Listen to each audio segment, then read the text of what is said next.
विद्यार्थियों के हित को ध्यान में रखते हुए माध्यमिक शिक्षा परिषद उत्तर प्रदेश द्वारा शिक्षार्थियों के ऑनलाइन पठन पाठन की व्यवस्था उत्तर प्रदेश शासन ने की है, जिससे विद्यार्थियों के ज्ञान अर्जन की निरंतरता बनी रहे। विद्यार्थियों का हित देखते हुए सरकार ने 30% कोर्स कम कर दिया है, जिससे विद्यार्थियों पर पड़ने वाला अतिरिक्त भार कम किया जा सके।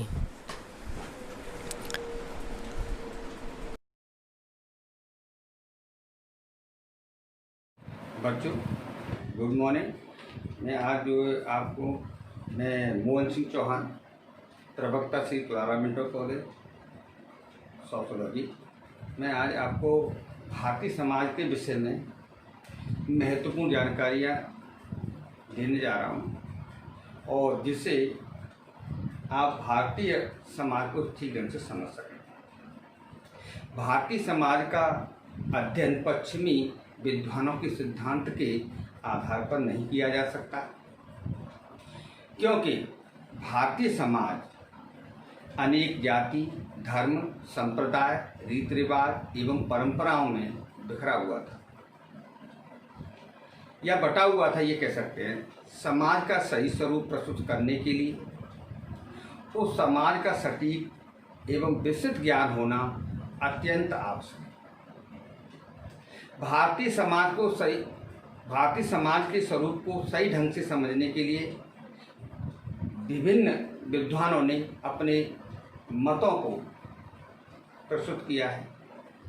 भारतीय समाज शास्त्रियों ने इस विषय को उठाने में महत्वपूर्ण योगदान दिया है, जिसके प्रयासों से औपनिवेशिक दौर में ही एक विशिष्ट भारतीय चेतना का जन्म लिया, जिसके प्रयासों ने भारतीय समाज को आदिम समाज से आधुनिक समाज में परिवर्तित कर दिया।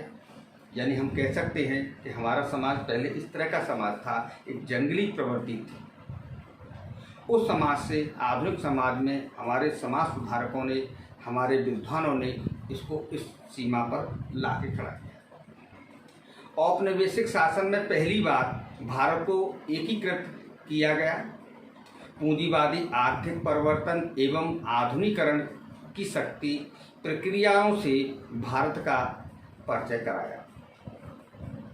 यानी आज के दौर पर हम किस तरीके अपने आप को शक्तिशाली, अपने समाज को शक्तिशाली बना सकते हैं, उससे परिचय कराया।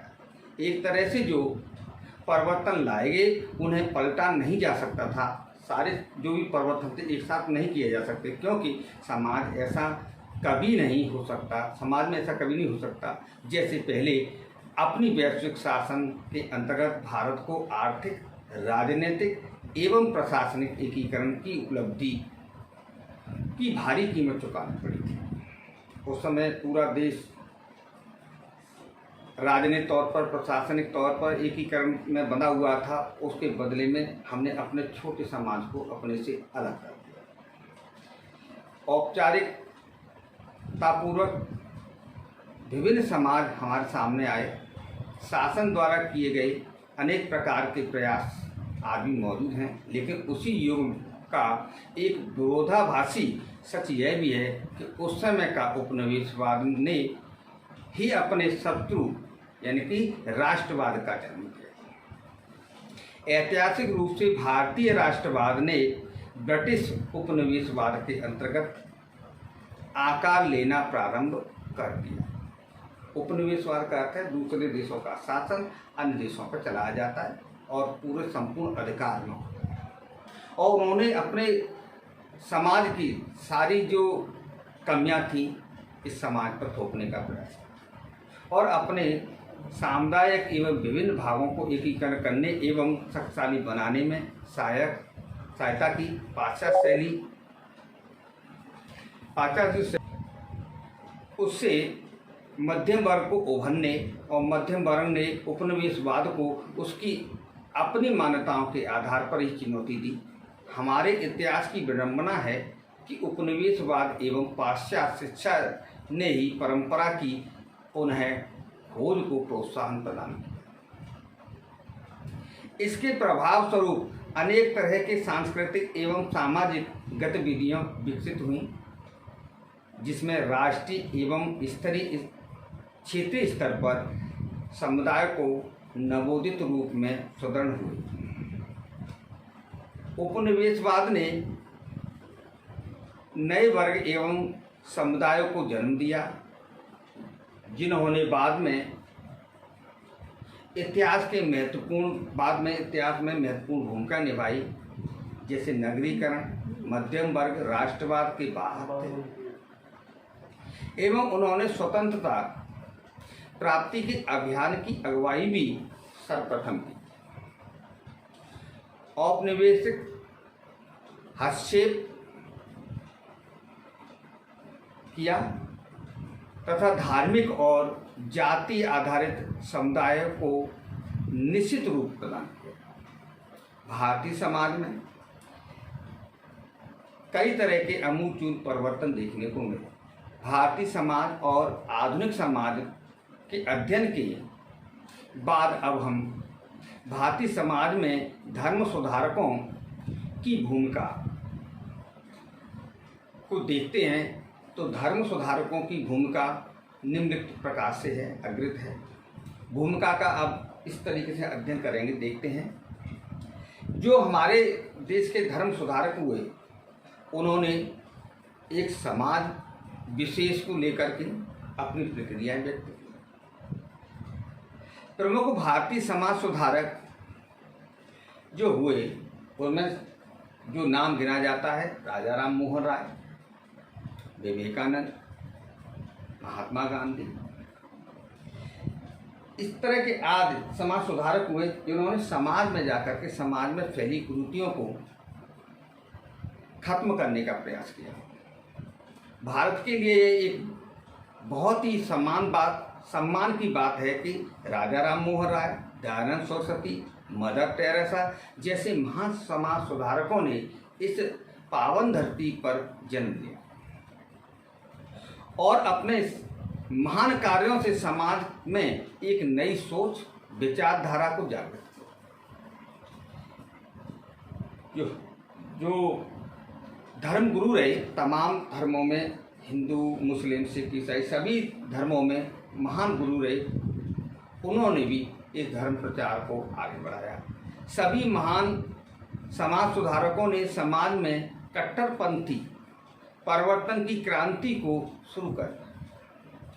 कुछ महान समाज सुधारकों ने जाति भेदभाव को दूर करने की ठान लिया, तो कुछ ने कन्या शिक्षा, महिला सशक्तिकरण पर जोर दिया और समाज के समस्त वर्ग, चाहे वो स्त्री चाहे पुरुष, सबको एक सूत्र में बांधने का प्रयास किया। इस महान व्यक्तियों ने लोगों की भलाई के अविश्वसनीय कार्य किए, जिससे ऐसे कार्य किए जिससे आप विश्वास नहीं कर सकते, जिससे समाज में एक सुंदर, शांत, मानवतापूर्ण और खुशियों से भरा हुआ वातावरण बन सके। इस महान व्यक्तियों ने देश में एक नई सोच की शुरुआत की, जिसका आज हम पालन करते हैं। समाज से सामाजिक बुराइयों द्वारा होने वाले लंबे शोषण को कुछ हद तक इन समाज सुधारकों ने अपने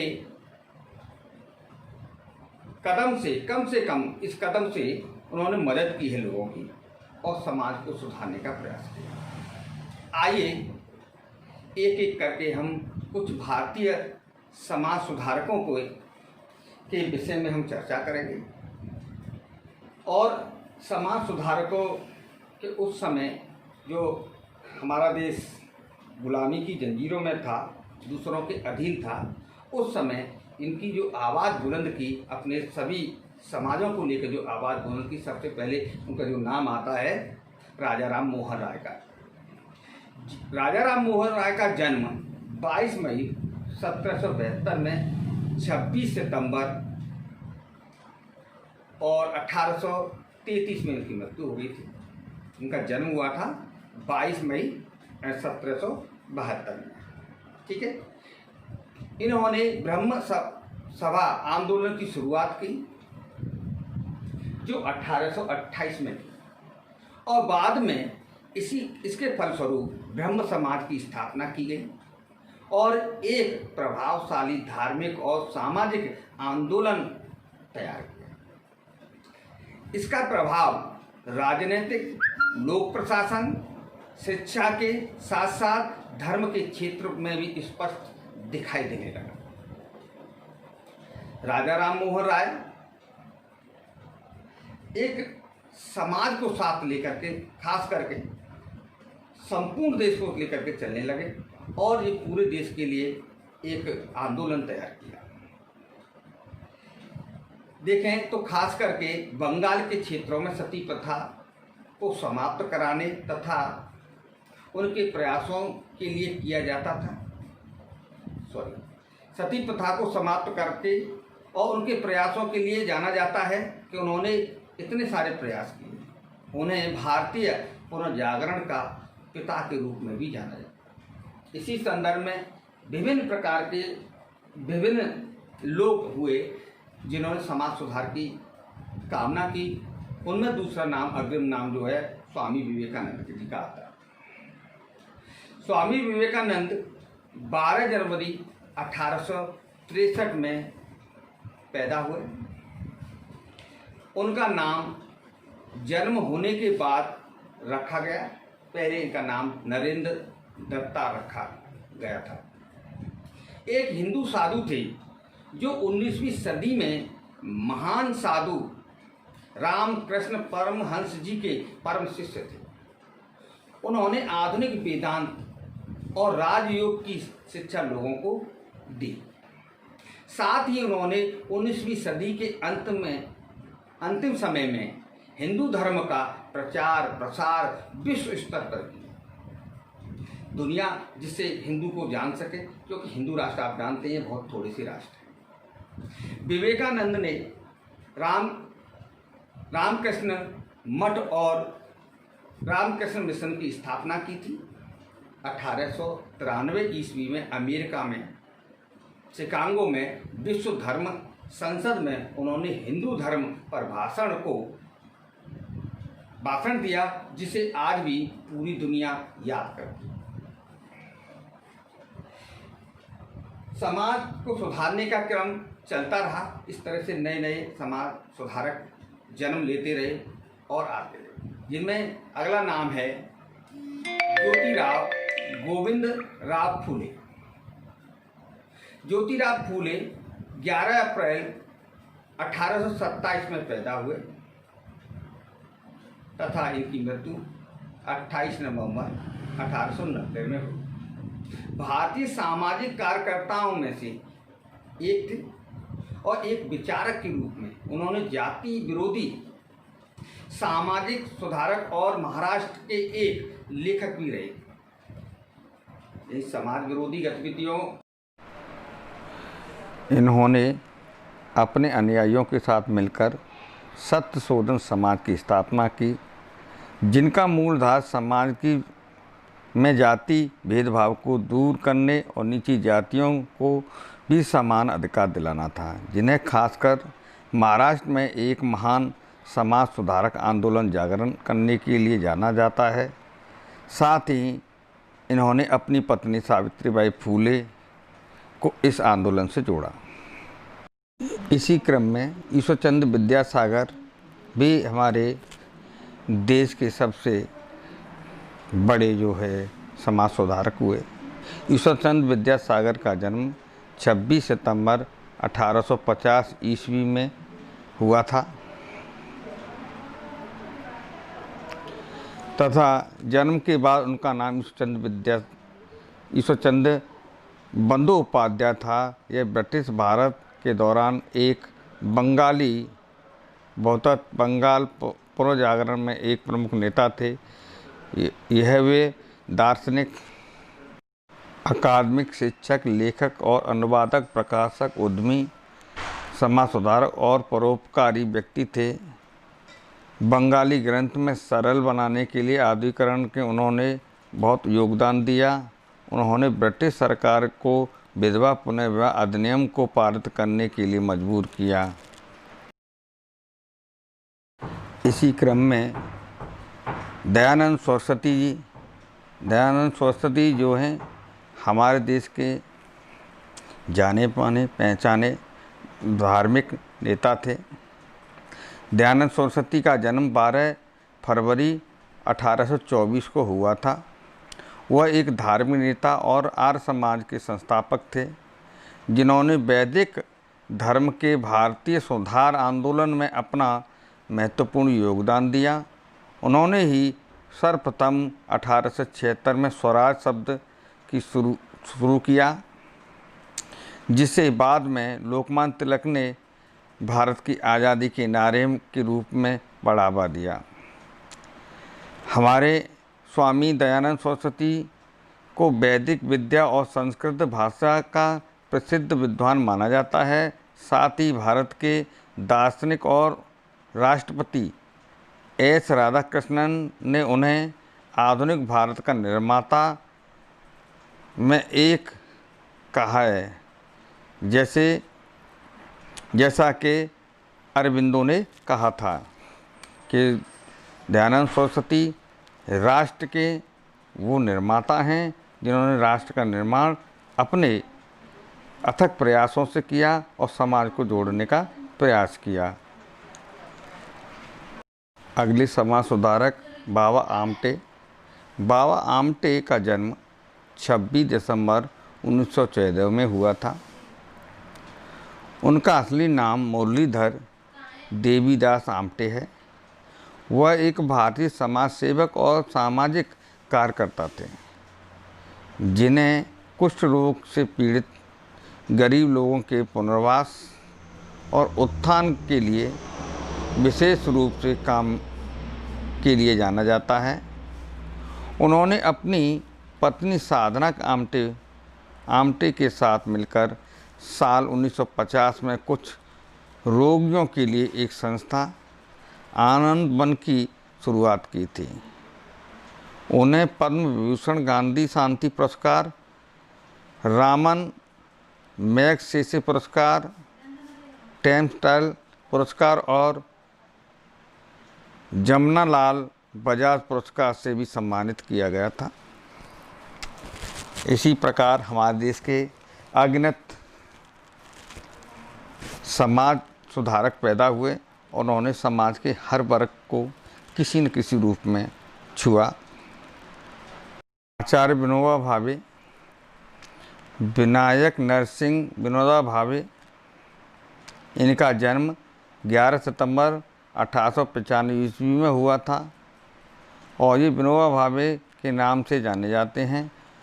उनके महान भारतीय समाज सुधारक के लिस्ट में हमेशा आप दे सकते हैं। एक भारतीय वकील और अहिंसा मानव अधिकार के प्रति लड़ने वाला विनोबा भावे भूदान आंदोलन के लिए भी जाना जाता है। उन्हें महात्मा गांधी के आध्यात्मिक उत्तराधिकारी और भारत के राष्ट्रीय शिक्षक के रूप में भी जाना जाता है। उन्हें प्रथम सत्यवादी जाना जाता है जब पंडित जवाहरलाल नेहरू के साथ, जिन्होंने महात्मा गांधी जी के सत्याग्रह आंदोलन में साथ दिया था। इसी में पुरुष ही नहीं समाज सुधारक के रूप में सामने आए, बल्कि महिलाओं ने भी, और जिसमें कि विदेशी महिला ने भी भारत में अपने धर्म का प्रचार न करते हुए भारतीय समाज को अपनाने का पूरा भरकस प्रयास किया और अपना अस्तित्व पूरा भारत में ही जीवन बिता दिया। जिनमें प्रमुख नाम है मदर टेरेसा। मदर टेरेसा 26 अगस्त 1910 में पैदा हुई, जिन्होंने कलकत्ता के सेंट टेरेसा के रूप में रोमन कैथलिक चर्च में माना जाता है और उनका असली नाम अंजे गोन्से बीसी था, परंतु उनके महान कार्यों में उन्हें मदर टेरेसा के नाम से मशहूर कर दिया। एक माँ की तरह उन्होंने सभी समाजों को अपनाया, उनके बच्चों को अपनाया। उनका जन्म ओटोमन साम्राज्य के कोसोवो विलायत में एक हिस्से में हुआ था। मैसेडोनिया में 18 साल रहने के वह आयरलैंड पहुंची। उसने वहां पर भारत से आए, जहां उन्होंने अपना पूरा जीवन व्यतीत कर दिया। 1950 में मदर टेरेसा है Roman Catholic church missionary of charity की शुरुआत की, और जिसमें साल 2012 तक 133 देशों की 4500 सिस्टर जुड़ चुकी थी उनके मिशन से, और उन्होंने महिलाओं का उत्थान किया। इसके बाद क्या समूह HIV एड्स से मरने वाले लोगों के कुष्ठ और ट्यूबरकुलोसिस से प्रभावित लोगों और उनके परिवारों की देखभाल करती थी।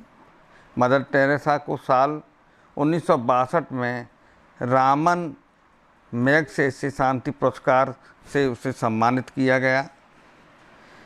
इस प्रकार भारत में पुरुषों की अपेक्षा महिलाओं ने भी अपना समाज को एकत्र करने और समाज के अंदर से बुराइयों को खत्म करने का बीड़ा उठाया। इसी क्रम में डॉक्टर भीमराव रामजी अंबेडकर रहे। उन्होंने भारतीय आज़ादी के बाद भारतीय संविधान को बनाया, जिससे आज भी हम उसी स्वतंत्रता और उसी अर्थ में हम सांस लेने का प्रयास कर रहे हैं, जो हमारे महान समाजशास्त्रियों एवं धर्म सुधारकर्ताओं ने अपने आंदोलनों के माध्यम से जन जन में ये चेतना पहुंचाई थी। BR अम्बेडकर यानी कि भीमराव अम्बेडकर 14 अप्रैल 1851 में पैदा हुए थे। उन्हें बाबा साहब के नाम से जाना जाता है। वे एक महान भारतीय समाज सुधारक थे। वह एक भारतीय वकील, अर्थशास्त्री, राजनेता और सामाजिक सुधारक। उन्होंने दलित बौद्ध आंदोलनों को प्रोत्साहन दिया और दलित लोगों के ऊपर होने वाले अत्याचारों, छुआछूत, भेदभाव आदि का विरोध किया। साथ ही बाबा साहेब अम्बेडकर ने महिलाओं और श्रमिकों के अधिकार को दिलाने का प्रयास किया। वह स्वतंत्र भारत के प्रथम कानून मंत्री बने।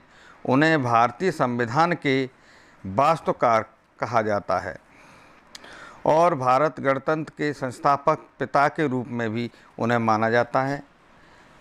आज उनके बनाए संविधान से संपूर्ण देश में सभी लोग अपने अपने विचारधाराओं के अलग अलग होने के बावजूद भी समग्रता के साथ एक दूसरे के साथ खड़े हैं।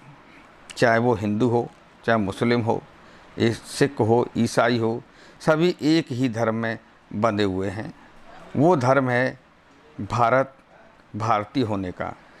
इसी संदर्भ को पूरा करने के लिए हमारे भारतीय समाज से विभिन्न लोग आए। उन्हें हम समाजशास्त्री के रूप में जान सकते हैं।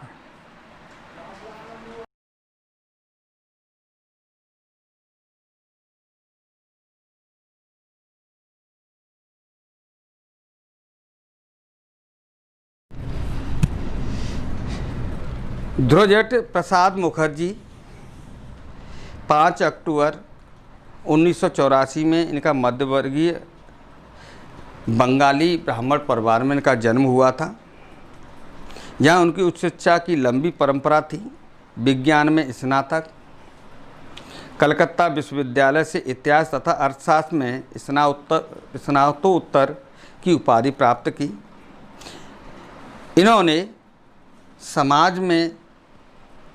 समाज को एक नई दिशा देने के लिए विभिन्न प्रयास किए और कई पुस्तकों की रचना की, जिसमें से इनकी मूल जो कृति है सर्वप्रथम उन्होंने 1924 में लिखी, the personality and the social science, यानी कि व्यक्तिगत एवं सामाजिक विज्ञान के विषय में।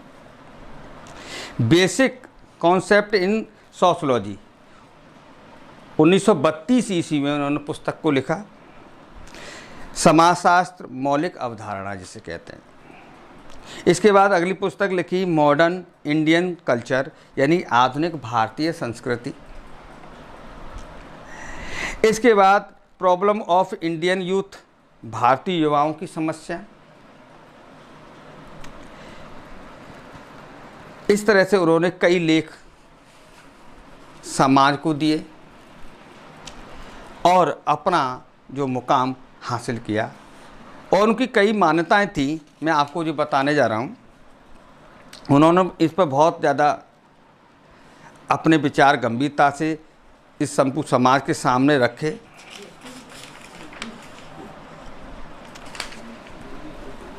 उन्होंने परंपरा की प्रगति डाली।